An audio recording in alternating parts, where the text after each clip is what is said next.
Sudah saya katakan, polemik yang terjadi kenapa bayi ini menjadi permasalahan di dalam Kristen masuk surga atau tidak kalau dia mati, itu Rasul Paulus. Makanya Yesus mengatakan, waspadalah terhadap nabi-nabi palsu yang datang kepadamu. Mohon maaf Bang Oki, di dalam penelusuran saya dan eksplorasi saya, Rasul Paulus itu Rasul yang tidak asli. Itulah yang diwaspadai oleh Yesus.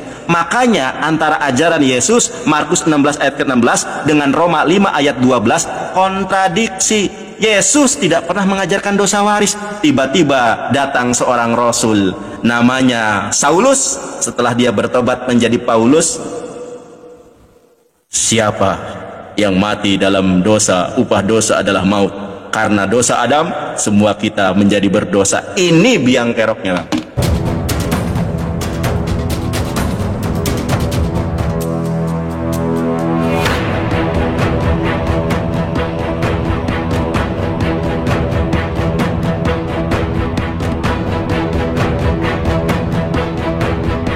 Jangan Bang Nandar panik.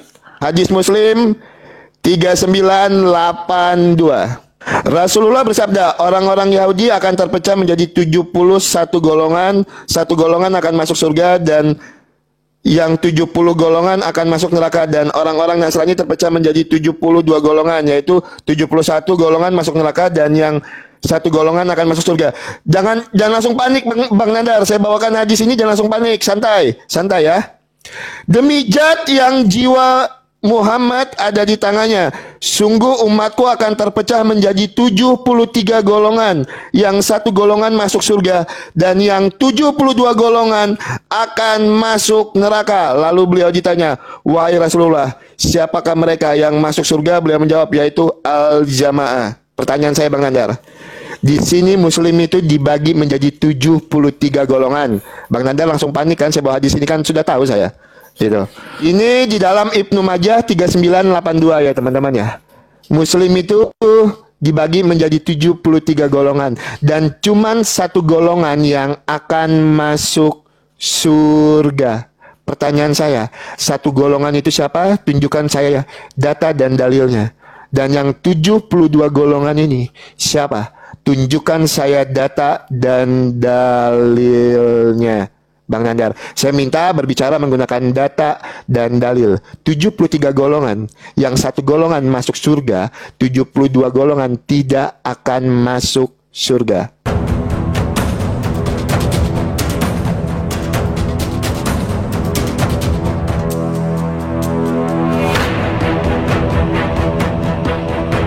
Saya minta datanya dengan Bang Nandar. Tunjukkan datanya. Satu golongan ini siapa Bang Nandar? Itu ya, satu golongan ini siapa? 72 golongan itu siapa? Yang tidak mampu, yang tidak masuk ke dalam sorga. Tunjukkan saya datanya. Bang Nandar kan bilang semua akan masuk sorga. Cuman satu golongan Bang Nandar. Cuman satu golongan yang akan masuk sorga. Jadi Bang Nandar jangan bohong-bohong. Cuman satu golongan yang akan masuk sorga. Silakan, jangan panik. Santai. Apa sih ini orang ini ya, dari tadi jangan panik padahal dirinya sendiri yang panik. Aku dari tadi menyimak apa yang kau katakan. Jangan panik. Bang Oki, kalau terlalu Anda banyak mengatakan jangan panik, kalau menurut Superboy itu Anda namanya itu strawman argumentum. Oke, ini saya jelaskan. Di dalam Al-Quran surat Maryam ayat ke-71 itu bukan berbicara tentang umat Islam.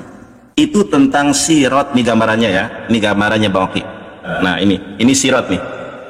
Nah ini sirot, titian surga yang tajam bagian pedang.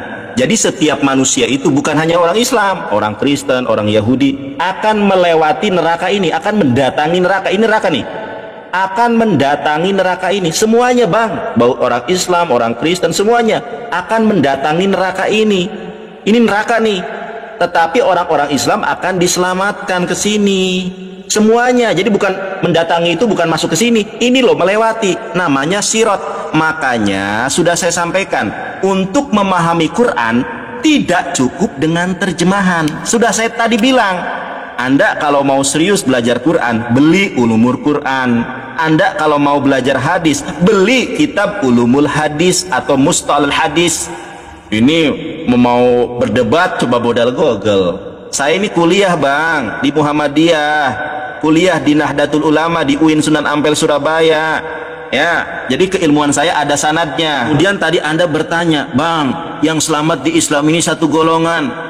Makanya kalau hadis itu ada asbabul wurudnya. Anda nggak ngerti itu asbabul wurud apa. Baik. Di dalam hadis yang lain Rasulullah SAW bersabda, Taraktu fikum amroini, kutinggalkan kalian dua perkara. Lang tadilu tamasaktum bihima kitabullah wa sunnati Rasulullah.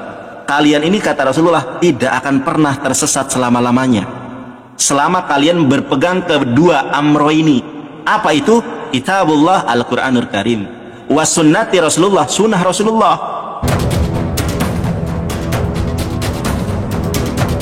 Tadi hadisnya sudah dibacakan. Yang selamat itu adalah jamaah ahlu sunnah wal jamaah, orang yang berpegang kepada Quran dan kepada sunnah. Orang Islam kalau dia alirannya liberal kayak Ade Armando, yaitu golongan yang tersesat. Islam tapi menyerang Islam, itu yang tidak selamat. Islam tapi nyanyi-nyanyi Tuhan Yesus itu baik, kasih logika tuh. Katanya Islam, nyanyi di komalnya Tuhan Yesus loh. Itulah golongan yang tidak selamat, saudara. Begitu mudahnya logika mengetahui itu. Yang selamat yang berpegang kepada Quran dan sunnah, itulah ahlu sunnah wal jamaah. Kalau cuma ngaku Islam tetapi dia nyanyi Tuhan Yesus, ya itulah golongan yang tidak selamat. Ngaku Islam mencaci para sahabat, ya tidak masuk surga, itulah Syiah. Ngaku Islam tapi dia melakukan teror isisme, ya tidak masuk surga. Ahlu sunnah wal jamaah yang masuk surga. Begitu gamblang dan jelas pemaparan saya. Tetapi Anda ditanya bayi di mana dalilnya selamat, pakai ulangan. Ulangan itu kitabnya Yahudi. Mana ada di dalam Yahudi ajaran dosa waris. Harusnya pakai perjanjian baru.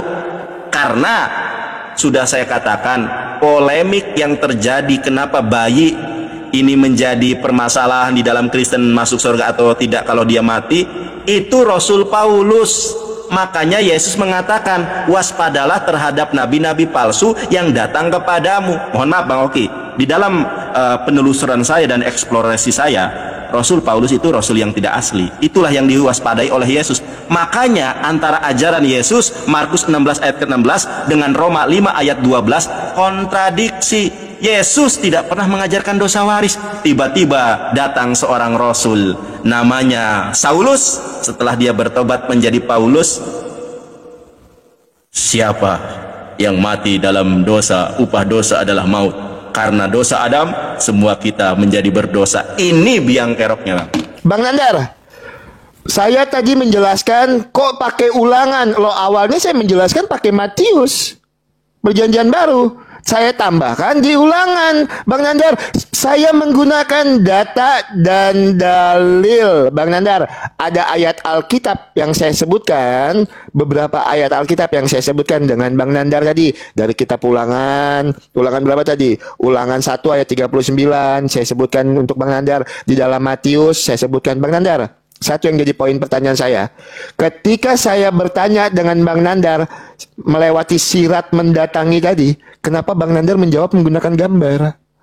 Apa nanti kalau misalnya Bang Nandar berdiskusi dengan saya gunakan data saya seperti ini gimana? Gambar anak kecil. Jadi saya minta data dan dalil. Bang Nandar, dua pertanyaan saya, tidak ada satu data pun yang Bang Nandar sebutkan. Bang Nandar cuma menunjukkan gambar yang saya tidak tahu kapabilitasnya. Apakah bisa menjawab dengan gambar, Bang Nandar? Itu yang pertama tentang masalah sirat di atas neraka di dalam Maryam 71.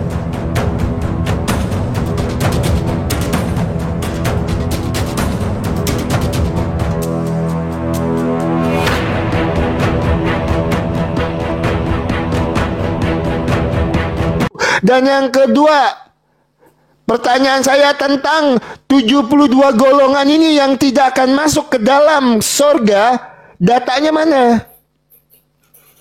72 golongan yang akan masuk ke dalam kerajaan sorga, datanya mana?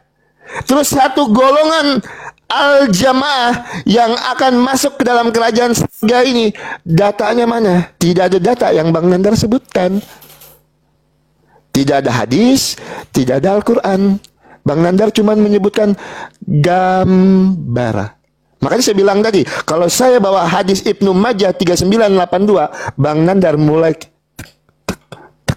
itu kan, itu ya, saya minta data ya Bang Nandar ya. Saya akan gunakan waktu saya sebaik-baiknya. Kalau Bang Nandar masih mau berkutat masalah anak kecil, ya itu kerugian Bang Nandar. Saya sudah menjelaskan, saya tidak mungkin menjelaskan hal yang sudah saya jawab. Saya tidak akan berulang-ulang menjelaskan itu. Tapi itu kerugian Bang Nandar. Berarti Bang Nandar cuma bertanya satu pertanyaan, bukan berarti saya tidak menjawab. Sudah ada data dan dalil yang saya tunjukkan. Bang Nandar, sang debater dari Kuningan. Nah, tapi Bang Nandar, saya minta penjelasan. Ini saya tunjukkan datanya karena masih ada 2 menit ya.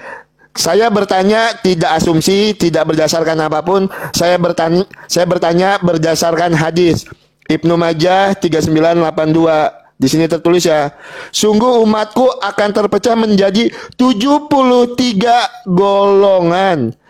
Yang satu golongan masuk surga dan yang ke-72 golongan akan masuk neraka. Lalu beliau ditanya, wahai Rasulullah, siapakah mereka yang masuk surga? Beliau menjawab, yaitu al-jamaah. Nah Bang Nandar, kalau memang al-jamaah, yang golongan al-jamaah yang masuk surga, datanya mana? Itu ya.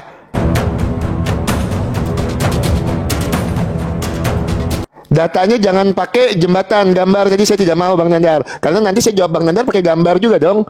Itu ya, saya tidak mau menjawab jawabannya pakai gambar. Itu yang pertama. Dan yang kedua, masalah sirat di atas neraka. Di situ bukan melewatinya ya Bang Nandar ya, tapi di situ mendatanginya. Atau saya tambahkan ya, di dalam Ibnu Majah nih ada satu nih ya. Nih, saya tambahkan, masih ada waktu nih, saya bacakan ya. Nabi SAW bersabda, sesungguhnya saya berharap tidak ada seorang pun dari kalangan orang-orang yang ikut serta dalam perang Badar Hudaybiyah yang masuk ke neraka, insya Allah. Hasna berkata, saya bertanya, wahai Rasulullah, tidakkah Allah telah berfirman, dan tidak ada seorang pun daripadamu melainkan mendatangi neraka. Hal itu bagi Tuhanmu adalah suatu kemestian yang sudah ditetapkan. Nah, kalau Bang Nandar bilang di situ berarti cuma melewatinya, Bang Nandar nggak lihat mungkin ayat 72-nya. Saya yakin Bang Nandar tahu ayat yang ke-72-nya. Maryam 72. Sebentar ya. Selanjutnya kami akan menyelamatkan orang-orang. Habis waktu, habis Bang. Lo habis orang jalim di dalamnya. Aduh. Kenapa habis kalau melewatinya itu diselamatkan? Habis timernya. Iya Bang Nandar. Iya jangan panik Bang Nandar. Takut narasi saya tambah lebar kan? Ngapain? Saya mah biasa aja. Silakan. Dari mana saya panik nih ya? Silakan. Teman-teman perhatikan. Silakan. Ya. Ini dalilnya sangat jelas. Ya. Kita lihat Bang Oki ya. Ini kan tadi saya ini atasnya kan. Nah, ini ada hadisnya di bawahnya itu. Ya, ada hadisnya. Saya perbesar ya. Nah, kita lihat teman-teman ya. Nah, bentar, saya perlihatkan kepada Bang Oki. Sirat titian ke surga yang tajamnya bagai pedang. Oke ya. Ini hadisnya nih. Oke, dari Abdullah bin Mas'ud radhiyallahu an, Allah Subhanahu wa taala mengumpulkan manusia pada hari kiamat, lalu ia dan mereka semua melewati sirat, dan sirat itu bagaikan pedang yang tajam dan sangat licin. Ya, kemudian kepada mereka dikatakan, pergilah kalian dengan kadar cahaya kalian. Di antara mereka ada yang terbang laksana bintang yang menukik, dan di antara mereka ada yang berlalu seperti sekejap mata, dan ada yang melayang-layang bagaikan angin, ada yang seperti jalan cepat. Setiap orang akan berjalan sesuai dengan kadar amalnya, sehingga berjalanlah orang-orang yang cahayanya sebesar ibu jari kakinya. Tangannya yang satu lepas, yang satu berpegangan, kakinya yang satu melangkah, yang satunya berpijak. Api menyambar di kanan kirinya. Mereka semua diselamatkan. Ketika mereka diselamatkan, mereka berucap, segala puji bagi Allah yang telah menyelamatkan kami darimu neraka. Setelah kami diperlihatkanmu, sungguh kami telah diberikan yang tidak diberikan kepada siapapun. Rawahu Al-Hakim dan Baihaqi. Makna sirat didefinisikan dengan huwa, oke ya, yaitu titian di atas punggung neraka nih. Jadi makanya saya tadi sudah menjelaskan, di dalam menjelaskan Al-Quran ada dua metode. Metode bil ma'thur, memahami ayat Quran dengan ayat Quran. Metode bil riwayah, memahami ayat Quran dengan penjelasan hadis yang sahih. Jeder. Jadi mendatangi neraka itu adalah sirat. Orang Kristen langsung nyemplung ke dalam neraka karena tidak beriman kepada Nabi Muhammad.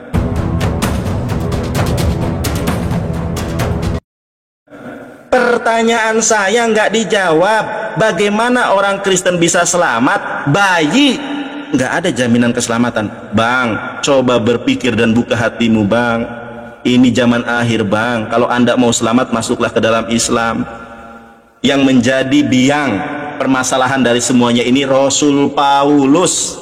Nah, makanya gereja Katolik yang berpegang kepada budaya apostolik, budaya Rasul dan bapak-bapak gereja, tidak sanggup memberikan jaminan bahwa bayi itu masuk surga yang dalam keadaan meninggal dunia pas dilahirkan. Pada saat ini gereja belum mengeluarkan dokumen secara resmi tentang limbo, dan Katekismus Gereja Katolik atau KGK 1261, anak-anak yang mati tanpa pembaptisan hanya dapat dipercayakan gereja kepada belas kasihan Allah. Jadi nggak ada jaminan keselamatan. Coba Anda renungkan, Ulangan itu kitabnya Musa. Memang di dalam perjanjian lama tidak percaya dosa waris, bang. Memang benar kata Allah ya di dalam Quran surat Al-Baqarah ayat ke-6, innalladzina kafaru sawaun alaihim a'angdartahum am lam tungdzirhum la yu'minun. Dikasih tahu ataupun tidak, mereka ngeyel, gak paham-paham. Sekali lagi, mudah-mudahan dengan ini Anda dipahamkan. Allahu yahdikum. Mudah-mudahan kalian orang-orang Kristen dapat hidayah. Mohon maaf, segala maaf saya ajukan, saya sampaikan. Yang menjadi sumber masalah ini Rasul Paulus. Yesus tidak pernah mengajarkan dosa waris. Hanya Rasul Paulus yang mengajarkan. Roma 5 ayat 12, Roma 6 ayat 25. Ya, kalau tidak salah ayat 25 itu. Nah, jadi yang mengajarkan dosa waris inilah Rasul Paulus. Andaikan tidak ada konsep dosa waris, bayi pasti masuk surga.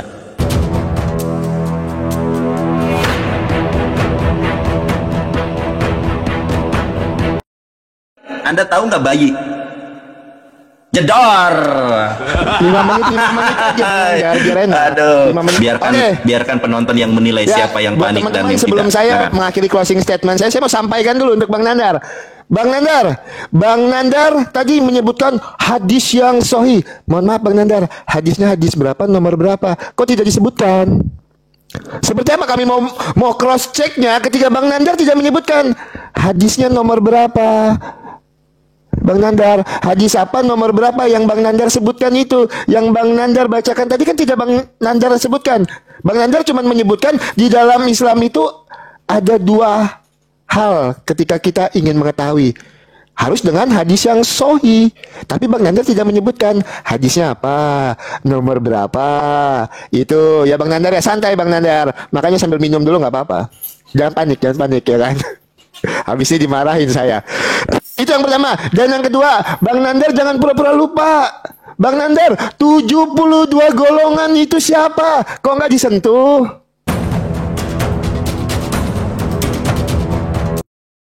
Kok nggak ditunjukkan datanya? Terus golongan al-jamaah yang akan masuk surga itu datanya mana? Kok nggak disebutkan? Kenapa? Bang Nandar? Kok tidak disebutkan data-datanya? Itu 72 golongan yang tidak akan masuk ke dalam surga. Datanya mana? 1 golongan al-jamaah yang masuk kerajaan surga. Datanya mana? Kan saya bilang kalau Bang Nandar lagi grogi itu setelah ini dijawabnya, tapi saya sudah tidak bisa menanggapi. Itu. Ya teman-temannya, tidak ada kan yang dari tadi disebutkan ya? Itu Bang Nandar cuma menyebutkan hadis sahih, tapi entah saya mendengar atau tidak, tapi tidak disebutkan nama hadisnya apa, surat nomor berapa, tidak disebutkan. Terus Bang Nandar melupakan ya, Bang Nandar melupakan pertanyaan saya. Bang Nandar lupakan. 73 golongan, 72 golongan akan masuk ke dalam neraka. Satu golongan akan masuk ke dalam surga. Saya minta datanya. Nah, terus Bang Nandar tadi bilang kalau di situ cuma melewati di dalam Maryam 71, tidak mendatanginya atau tidak masuk. Itu sesuai narasi Bang Nandar. Sekarang saya cuma mau menjelaskan Bang Nandar di ayat 72-nya. Ini ya. Selanjutnya kami akan menyelamatkan orang-orang bertakwa dan membiarkan orang-orang yang jalim di dalamnya neraka dalam keadaan tersungkur. Lah kalau memang Bang Nandar itu cuma melewatinya, kenapa di ayat 72-nya diselamatkan? Gitu loh. Kalau memang itu tidak masuk, tidak mendatanginya, tidak masuk ke dalam, kenapa di ayat 72-nya diselamatkan? Ya berarti kan masuk dulu, baru diselamatkan di Maryam 72. Itu.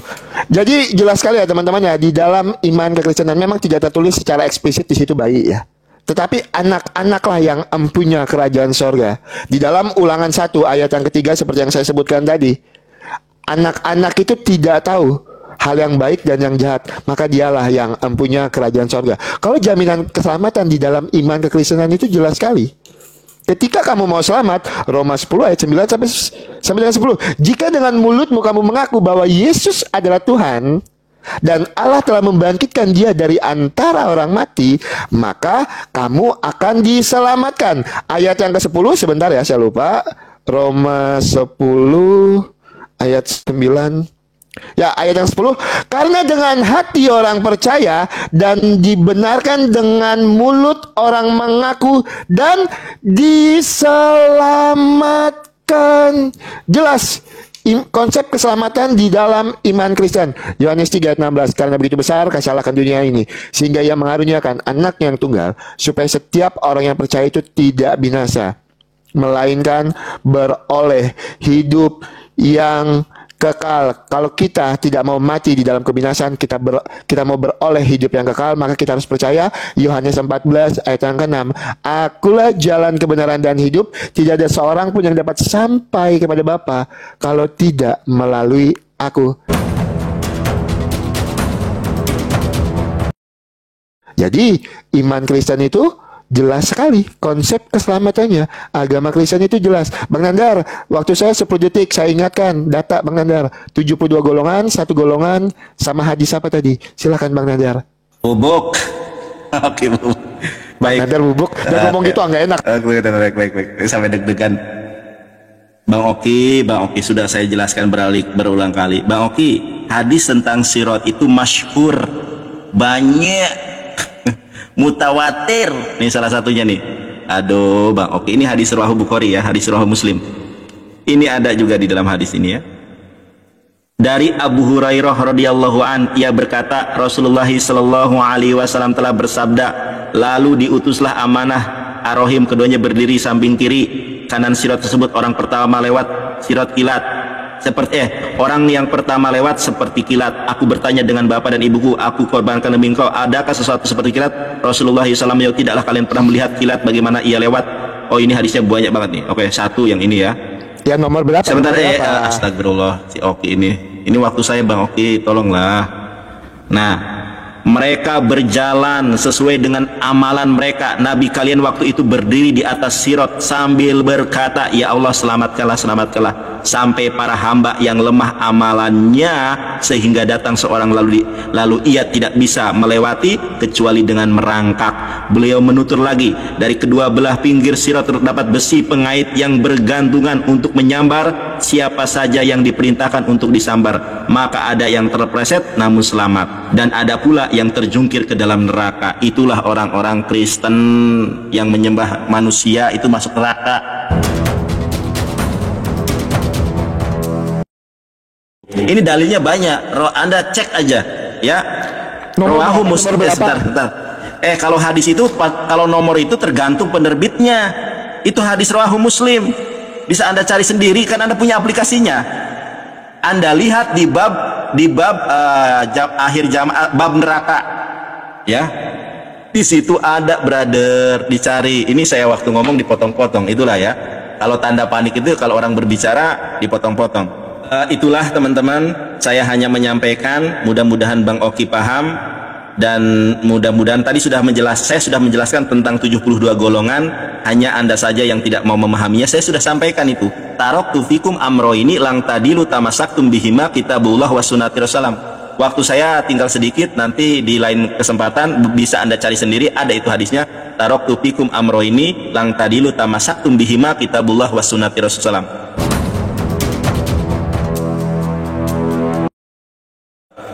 Ketika Bang Oki ditanya tentang bayi, macet Bang Oki. Anda ditanya tentang bayi, tidak ada satupun data yang menunjukkan bayi Kristen yang meninggal dunia sebelum dibaptis itu tidak ada jaminan keselamatannya. Sudah berulang kali saya jawab bahwa tidak adanya jaminan keselamatan bagi bayi Kristen ini diakui oleh gereja Katolik di seluruh muka bumi. Pada saat ini gereja belum mengeluarkan dokumen secara resmi tentang limbo. Anda tahu limbo enggak? Bayi yang meninggal dunia tapi belum dibaptis. Dan katekismus gereja Katolik mengatakan, ini ada nomornya, katekismus gereja Katolik 1261. Anak-anak yang mati tanpa pembaptisan hanya dapat dipercayakan gereja kepada belas kasihan Allah, seperti ia lakukan dalam ritus penguburan mereka. Jeder, saudara-saudara, tidak ada jaminan keselamatan bagi bayi orang Kristen. Coba Anda tanya sama Ustadz, coba Anda tanya sama alim ulama, ini kenapa sih panik banget? Bang Oki bilang, nandar, panik, nandar, gemeteran. Aku diam-diam aja loh, santai, diam. Dia gini. Apa maksudnya Bang Oki? Ya ampun, jadi aku tuh jadi apa ya, gak fokus gitu loh. Dia gini kayak sempua gitu loh. Anda memframing apapun, saya diam. Bang Nandar panik, lihat tuh, dia megang gadu. Loh, saya lagi memperhatikan gitu kan. Tolonglah Bang Oki, kebenaran itu memang pahit bagaikan obat. Tetapi Anda akui atau tidak ada jaminan keselamatan di dalam Kristen. Bagaimana Kristen dapat jaminan keselamatan? Bayi yang belum dibaptis mati saja tidak ada datanya. Saya belum bertanya tentang Matius 7:21, tidak ada datanya. Tetapi inilah diskusi. Kalau kurang puas nanti kita lanjutkan sesi berikutnya. Terimalah kenyataan kebenaran Islam. Sampai Bang Oki gak ada yang dukung tuh.